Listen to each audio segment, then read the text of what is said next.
So was it your first experience of visiting China and that part of the world? I've never been to Asia ever, or Right. Far East ever before. So it was. So completely culturally, a different. very big change for you.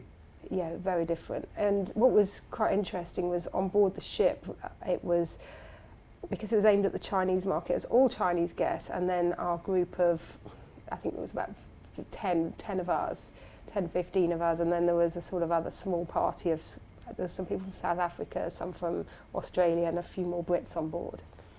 But we're very much in the minority. Okay, and how was that kind of demographic being very different to probably what you're used I to recruiting? imagined it was going to be crowded everywhere. I actually thought the worst, which is one of the reasons I think they wanted us to see it. I thought it was going to be crowded, queuing everywhere, bustling. We'd struggle to get into any shows and that side of things. And actually it was completely the opposite to that. The Chinese sort of population, how they holiday at the moment, seemingly, and it's only my view really, is in groups. So there was a lot of groups on board. And then everybody seemed to do the same thing at the same time.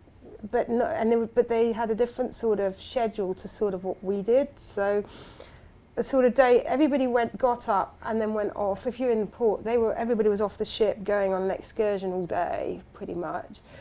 And then would come back, and everybody dined in the Windjammer, the buffet restaurant, which meant that all the specialty dining and even the main restaurant there weren't that many people in there, so there was no queuing.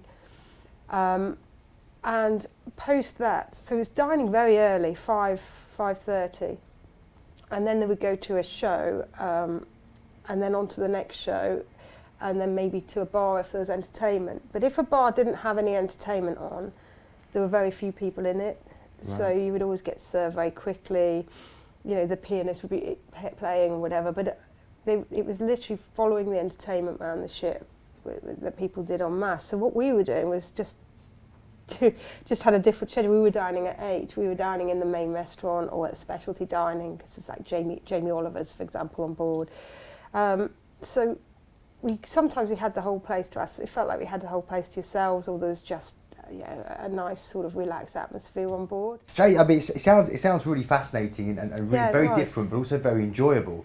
It was. Would it be something friendly. you recommended? Yeah, it was people? fun. It was definitely fun, and it's quite nice that you can do your own thing and there's no queuing and that side of it. But actually, it was quite a lively, fun atmosphere on board. And you did get real insight into the culture. The food, even in the buffet restaurant and the restaurants, there was always Chinese options, and it's Chinese food like I've never had before. So I tasted some interesting things. They had this sweet fungi soup that's a dessert. So I thought, and I saw everybody was going, there's a whole, in the buffet I'd seen it the day before, and there was sort of 30 different desserts to choose from, and everyone was, probably more the older generation, all going for this soup. Fungi soup. So I thought I'd give it a go.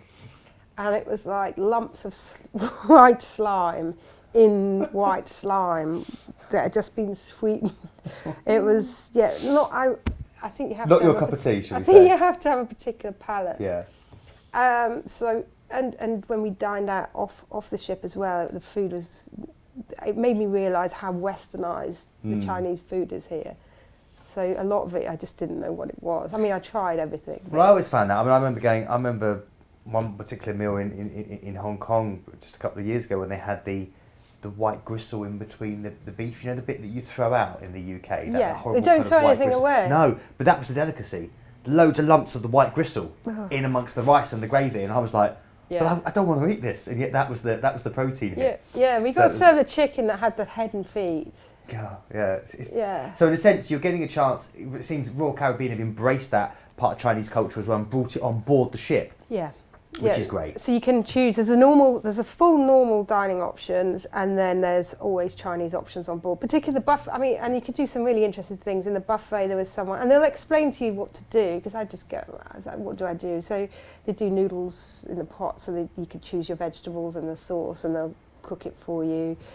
And then in one, there's a specialty dining. They do the hot pot, where they have the big pot, and you cook your meat and fish in that, which is quite a a traditional sort of way of dining. And then the big Johnny Rockets was Kung Fu Panda noodle bar, so that changed. Right, okay, brilliant. So yeah, no more. There wasn't Johnny Rockets, but Right. yeah. So doing freshly fried noodles for you, and dim sum as well. Oh, dim sum. And then Kung Fu Panda would turn up, and he's huge, as you can imagine, a huge DreamWorks character. So